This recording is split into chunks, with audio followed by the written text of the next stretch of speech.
తిరిగి BCN news కి స్వాగతం. ప్రకృతి వైపరీత్యాలు సంభవించినప్పుడు తోటి వారికి సహాయపడాలనే ఆలోచన కలిగి వరద బాధితులకు ఆహారం ఏర్పాటు చేయడం అభినందనీయమన్నారు ప్రముఖ వైద్య నిపుణులు డాక్టర్ బిల్లాల్. పశ్చిమ గోదావరి జిల్లా ఆకివీడు జడ్పీ హైస్కూల్లో పునరావాస కేంద్రాల్లోని వరద బాధితులకు భీమవరపు ఆతిఫ్ సహకారంతో ఆదివారం భోజనాలు ఏర్పాటు చేశారు.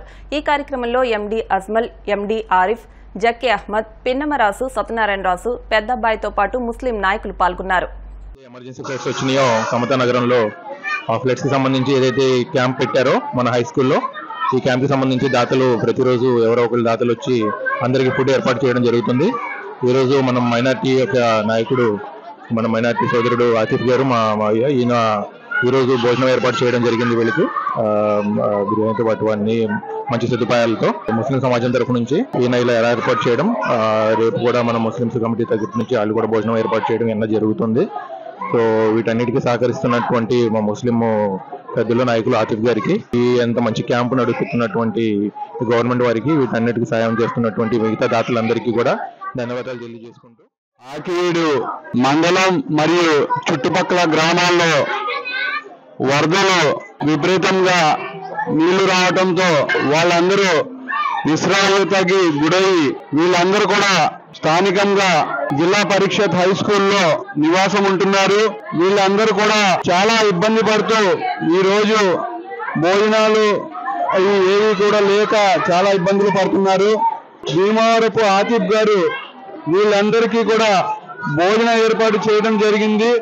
అలాగే ప్రతిరోజు కూడా దాతలు అందరూ కూడా ముందుకొచ్చి ఈ కార్యక్రమం చేస్తున్నారు.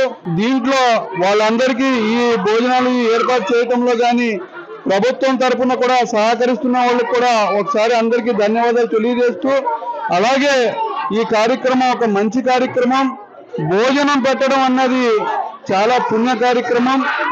ఏ రోజైతే మన ఇటువంటి ప్రోగ్రాం చేస్తున్నామో ఇది అందరికీ కూడా సహాయం అయ్యి వాళ్ళందరూ కూడా కడుపు నిండా అన్నం తినేలాగా ఏర్పాటు చేయాల్సిందిగా కోరుతున్నాం.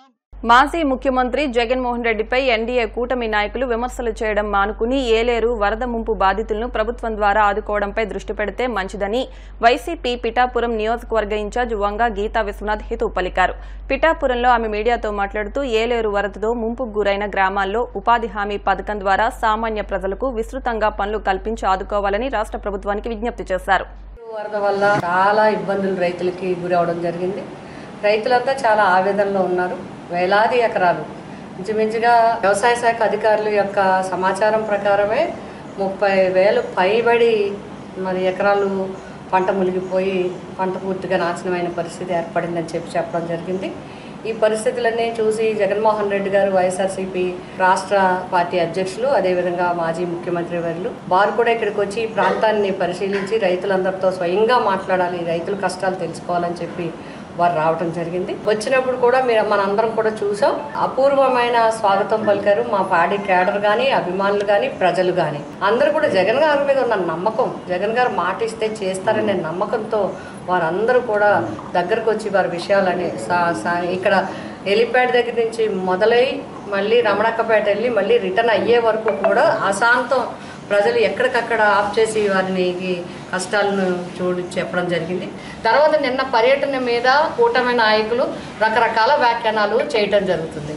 నేను ఇలాంటి పరిస్థితుల్లో, వరద పరిస్థితుల్లో మరి ఈ రకంగా వ్యక్తిగతంగా మాట్లాడడం నాకు ఎప్పుడూ ఇష్టం ఉండదు. కాకపోతే ఈ ప్రాంతానికి వెళ్ళారు, ఆ ప్రాంతానికి వెళ్ళలేదు అనేది మాట్లాడుతుంటే మాకు ఆశ్చర్యంగా అనిపిస్తుంది.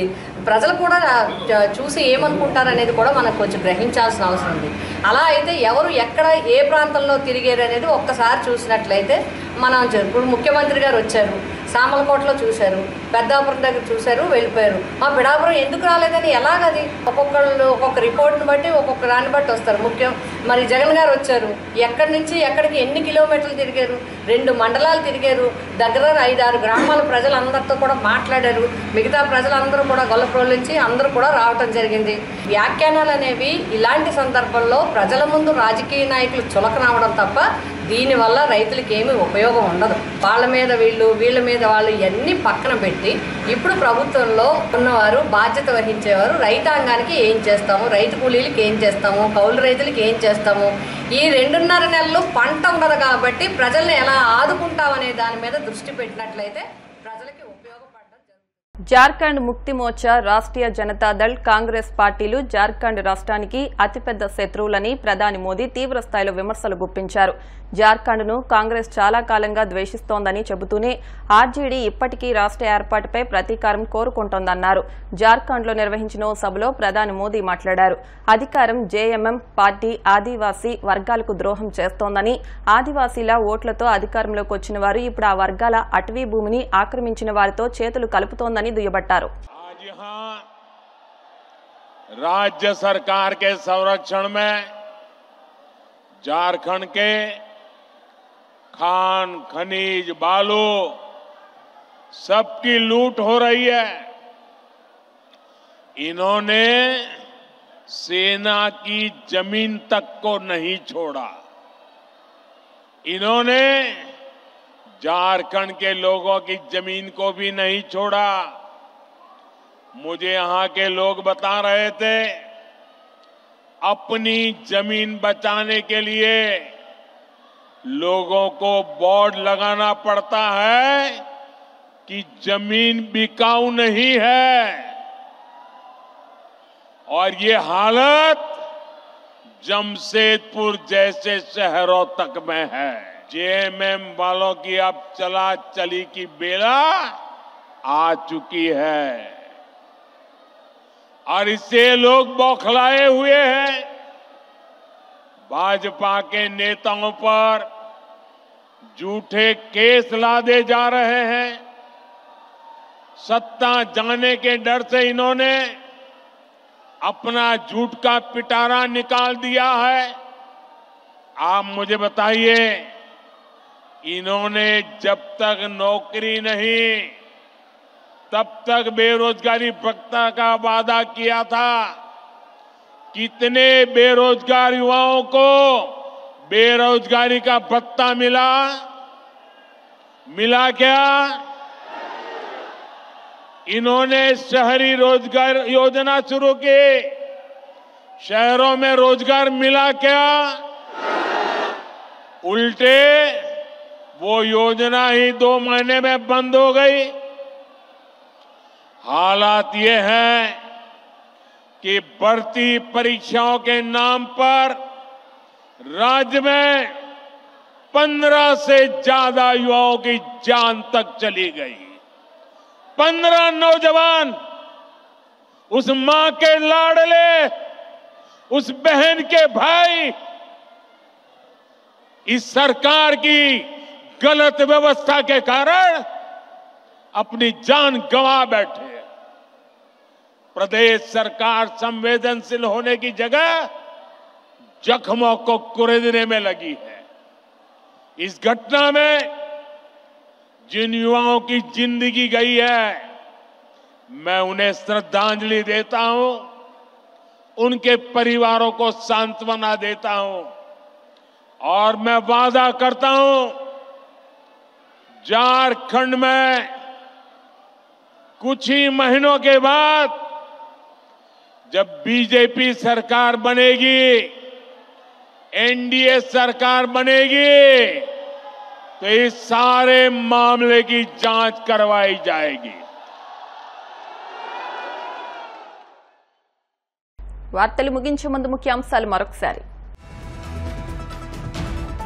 విశాఖ స్టీల్ ప్లాంట్ ప్రైవేటీకరణకు కూటమి ప్రభుత్వం కుట్రలు చేస్తోంది. విమర్శలు గుప్పించిన మాజీ మంత్రి బొత్స సత్యనారాయణ.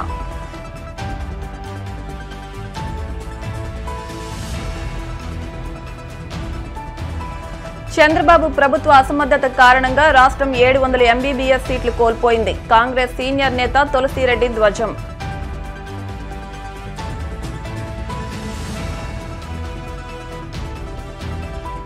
వాడపల్లి వెంకన్న ఆలయంలో ప్రత్యేక పూజలు. మంగళ వాయిద్యాల నడుమ శ్రీ స్వామి అమ్మవార్లకు మేల్కొల్పు సేవ, ఐశ్వర్య లక్ష్మీ హోమం.